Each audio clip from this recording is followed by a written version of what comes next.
ನನ್ನ ಹೆಸರು ರಾಜು ಕೋಳಾರ್ ಅಂತಂದು ಬೀದರ್ ಜಿಲ್ಲೆಯ ಉತ್ತರ ಮತಕ್ಷೇತ್ರದ ದೀನ ದಲಿತ ಹಿಂದುಳಿದ ವರ್ಗ ಅಲ್ಪಸಂಖ್ಯಾತರ ನಾಯಕರಾಗಿರುವಂಥ ಸನ್ಮಾನ್ಯ ಶ್ರೀ ಮಾಜಿ ಸಚಿವರು ಹಾಲಿ ಶಾಸಕರಾದಂಥ ರಹೀಂ ಖಾನ್ ಸಾಹೇಬರಿಗೆ ಬೀದರ್ ಜಿಲ್ಲೆ ವತಿಯಿಂದ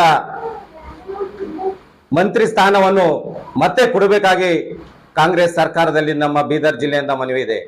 ಯಾಕಂದರೆ ಬೀದರ್ ಜಿಲ್ಲೆಯಲ್ಲಿ ಹಲವಾರು ಕೆಲಸಗಳನ್ನ ರಹೀಂ ಖಾನ್ ಸಾಹೇಬರು ಮಾಡ್ತಲಿದ್ದಾರೆ. 2 ಸಾರಿ ಶಾಸಕರಾಗಿ ಒಳ್ಳೆ ರೀತಿಯಲ್ಲಿ ತಮ್ಮ ಶಾಸಕ ಅವಧಿಯನ್ನು ಒಳ್ಳೆ ರೀತಿಯಲ್ಲಿ ಮುಗಿಸಿದ್ದಾರೆ. ಅದಕ್ಕೋಸ್ಕರ ಬೀದರ್ ಜಿಲ್ಲೆಯಲ್ಲಿ ಅಧಿಕ ಹಣವನ್ನು ಬಜೆಟ್ ಅನ್ನು ತಂದು ಬೀದರ್ ಜಿಲ್ಲೆ ಅಭಿವೃದ್ಧಿಗಾಗಿ ಮಾಡಿದ್ದಾರೆ. ಇವತ್ತು ರಿಂಗ್ ರೋಡ್ ಆಗಿರಬಹುದು, ಓಲ್ಡ್ ಸಿಟಿಯಲ್ಲಿ ಎಲ್ಲ ರಸ್ತೆ, ವಿದ್ಯುತ್, ಇನ್ನಿತರ ಕಾಮಗಾರಿಗಳನ್ನು ಒಳ್ಳೆ ರೀತಿಯಲ್ಲಿ ಮಾಡಿದ್ದಾರೆ. ಇವತ್ತು 100 ಬೆಡ್ ಹಾಸ್ಪಿಟಲ್ ಸಹ ಅವರು ಇರುವಂತ ಸಮಯದಲ್ಲಿ ಆಗಿದೆ.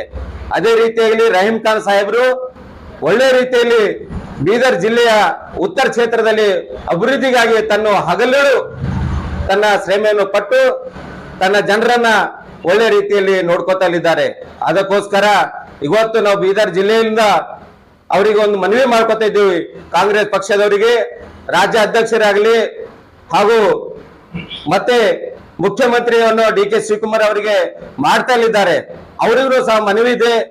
ಮಾನ್ಯ ಸಿದ್ದರಾಮಯ್ಯ ಸಾಹೇಬರಿಗೂ ಸಹ ನಾವು ಮನವಿ ಮಾಡ್ಕೊತಾ ಇದ್ದೀವಿ. ಮಾನ್ಯ ರಹೀಂ ಖಾನ್ ಸಾಹೇಬರಿಗೆ ಮುಂಬರುವಂತ ದಿನಗಳಲ್ಲಿ ಒಳ್ಳೆ ರೀತಿಯಲ್ಲಿ ಸಚಿವರನ್ನು ಮಾಡಿದರೆ ಇನ್ನೂ ಅಭಿವೃದ್ಧಿ ನಮ್ಮ ಬೀದರ್ ಜಿಲ್ಲೆ ಆಗ್ತದೆ. ಇವತ್ತು ಮೈನಾರಿಟಿಯಲ್ಲಿ ಹೈದರಾಬಾದ್ ಕರ್ನಾಟಕ ಪ್ರಾಂತ್ಯದಲ್ಲಿ ಒಂದು ಒಳ್ಳೆ ಧೀಮಂತ ನಾಯಕ ರಹೀಂ ಖಾನ್ ಸಾಹೇಬ್ರು ಇವತ್ತು ಯಾವನಪ್ಪ ಪೌರಾಡಳಿತ ಸಚಿವರಾಗಿದ್ದಾರೆ. ಆ ಸಮಯದಲ್ಲೂ ಸಹ ಒಳ್ಳೆ ರೀತಿ ಕೆಲಸ ಮಾಡ್ತಾ ಇದ್ದಾರೆ. ಇವತ್ತು ಬೀದರ್ ಜಿಲ್ಲೆಯಲ್ಲಿ ಅಲ್ಪಸಂಖ್ಯಾತರ, ಹಿಂದುಳಿದ ವರ್ಗರ, ದೀನ ದಲಿತರ ಏಳಿಗೆಗಾಗಿ ತನ್ನ ಕೆಲಸವನ್ನು ಮಾಡ್ತಾ ಇದ್ದಾರೆ ರಹೀಂ ಖಾನ್ ಸಾಹೇಬರು. ಅದಕ್ಕ ಬೀದರ್ ಇಡೀ ಜಿಲ್ಲೆ ವತಿಯಿಂದ ಅವರಿಗೆ ಒಂದು ಮನವಿ ಇದೆ. ಅವರಿಗೆ ರಹೀಂ ಖಾನ್ ಸಾಹೇಬರಿಗೆ ಮತ್ತೆ ಮಾಡಬೇಕಾಗಿ ಮನವಿ ಮಾಡ್ತಾ ಇದ್ದೇವೆ.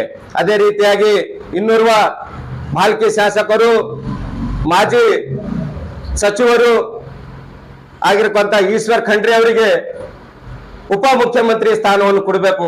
ಯಾಕಂದ್ರೆ ಜಿಲ್ಲೆಯಲ್ಲಿ ಈಶ್ವರ್ ಖಂಡ್ರೆ ಅವರು ಜಿಲ್ಲಾ ಉಸ್ತುವಾರಿ ಇದ್ದ ಸಮಯದಲ್ಲಿ ಬಹಳಷ್ಟು ಅಭಿವೃದ್ಧಿ ಕೆಲಸಗಳಾಗಿದೆ. ಅರಣ್ಯ ಸಚಿವ ಇದ್ದ ಸಮಯದಲ್ಲಿ. ಅದಕ್ಕೋಸ್ಕರ ನಮ್ಮ ಈಶ್ವರ್ ಖಂಡ್ರೆ ಸಾಹೇಬರು ಸಹ ಉಪ ಮುಖ್ಯಮಂತ್ರಿ ಕೊಡಬೇಕಾಗಿ ಬೀದರ್ ಜಿಲ್ಲೆ ವತಿಯಿಂದ ನಮ್ಮ ಸಾರ್ವಜನಿಕರ ನಾಗರಿಕರ ವತಿಯಿಂದ ಅವರನ್ನ ಒಂದು ಮನವಿ ಮಾಡ್ಕೊತಾ ಇದ್ದೇವೆ. ಅದಕ್ಕೋಸ್ಕರ ಮುಂಬರುವಂತ ಕಾಂಗ್ರೆಸ್ ಸರ್ಕಾರ ಬೀದರ್ ಜಿಲ್ಲೆಯಲ್ಲಿ ಮತ್ತು ರಹೀಂ ಖಾನ್ ಸಾಹೇಬ್ರನ್ನ, ಈಶ್ವರ್ ಖಂಡ್ರೆ ಸಾಹೇಬ್ರನ್ನ ಮಾಡಬೇಕಾಗಿ ನಮ್ಮಲ್ಲಿ ಕೇಳ್ಕೊಂಡು 2 ಮಾತಿಗೆ ವಿರಾಮ ಹೇಳ್ತೇನೆ. ರಾಜು ಕೋಳಾರ್. ನಮಸ್ಕಾರ, ನನ್ನ ಹೆಸರು ಜೈಸು.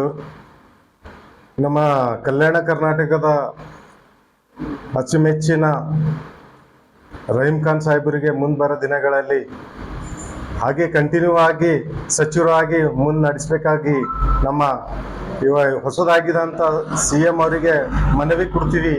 ಅವ್ರಿಗೆ ಕಂಟಿನ್ಯೂ ಆಗಿ ಮಿನಿಸ್ಟರ್ ಸೀಟ್ ಕೊಡಬೇಕು. 4 ಸರ್ತಿ MLA ಗೆದ್ದಿದ್ದಾರೆ, 2 ಸರ್ತಿ ಸಚಿವರಾಗಿದ್ದಾರೆ. ಹಾಗೆ ಮುಂದೆ ಕರ್ನಾಟಕ ಕಲ್ಯಾಣ ಇಲಾಖೆಯಲ್ಲಿ ನಮ್ಮ ಬೀದರ್ ಜಿಲ್ಲೆಯಲ್ಲಿ ಬಹಳಷ್ಟು ಅಭಿವೃದ್ಧಿ, ಬ್ಯೂಟಿಫಿಕೇಶನ್ ಕೆಲಸಗಳನ್ನ ಬಹಳ ಮಾಡ್ತಾ ಇದ್ದಾರೆ ರಹೀಂ ಖಾನ್ ಸಾಹೇಬ್ರಿಗೆ. ಅವರಿಗೆ ಮುಂದೆ ಸಚಿವರಾಗಿ ಕಂಟಿನ್ಯೂ ಮಾಡ್ಬೇಕಂತ ನಮ್ಮಲ್ಲಿ ಮನವಿ ಇದೆ. ಜೈಸು. ನಮಸ್ಕಾರ. ನಮಸ್ಕಾರ, ನಾನು ಬೀದರಿಂದ.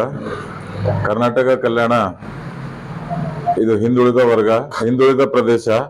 ಇಲ್ಲಿ ಸುಮಾರು ವರ್ಷಗಳಿಂದ 2 ಟೈಮ್ ಆಗಿ ಶ್ರೀಮಾನ್ ರಹೀಂ ಖಾನ್ ಸಾಹೇಬರು ಸಚಿವರಾಗಿ ಮತ್ತೆ 2 ಸರ್ತಿ ಶಾಸಕರಾಗಿ ಇಲ್ಲಿ ಅವರು ಅವಧಿಯನ್ನು ನಡೆಸ್ಕೊಂಡು ಹೋಗ್ತಾ ಇದ್ದಾರೆ. ಸುಮಾರು ಕಾಮಗಾರಿ ಸರ್ಕಾರದಿಂದ ಫಂಡ್ ಅನ್ನು ತಂದು ಕಾಮಗಾರಿ ಕೆಲಸಗಳನ್ನು ಮಾಡ್ತಲಿದ್ದಾರೆ. ಕೆಲವು ಕೆಲಸಗಳನ್ನು ಇನ್ನೂ ಆಗಿಲ್ಲ. ಆ ಕೆಲಸ ಆಗಬೇಕಾದರೆ ರಹೀಂ ಖಾನ್ ಶಾಸಕರಿಗೆ ಸಚಿವರಾಗಿ ಮುಂದುವರಿಸಬೇಕಂತ ಹೇಳಿ ನಮ್ಮ ಬೀದರ್ ಕಾಂಗ್ರೆಸ್ ಸಮಿತಿಯಿಂದ ಒಂದು ಕಳಕಳಿ ವಿನತಿಯನ್ನು ನಿಮ್ಮ ಹತ್ರ ಕೇಳ್ಕೊತಾ ಇದ್ದೀನಿ. ಹಾಗೆ ಭಾಲ್ಕಿ ಶಾಸಕರಾದಂಥ ಈಶ್ವರ್ ಖಂಡ್ರೆ ಸಾಹೇಬರಿಗೆ ಅವರಿಗೆ DCM ಸ್ಥಾನವನ್ನು ಕೊಡಬೇಕು ಅಂತಕ್ಕಂಥ ಬೀದರ್ ಜನರ ಅಭಿಪ್ರಾಯ. ದಯಮಾಡಿ ಕಾಂಗ್ರೆಸ್ ಪಕ್ಷದ ಕರ್ನಾಟಕ ಕೆಸಿಸಿ ಕಮಿಟಿಯಿಂದ ಅವರನ್ನು DCM ಪದವಿ ಕೊಟ್ಟು ಮುಂದುವರಿಸ್ಬೇಕಂತ ಹೇಳಿ ಕೇಳ್ಕೊಳ್ಳೋದು.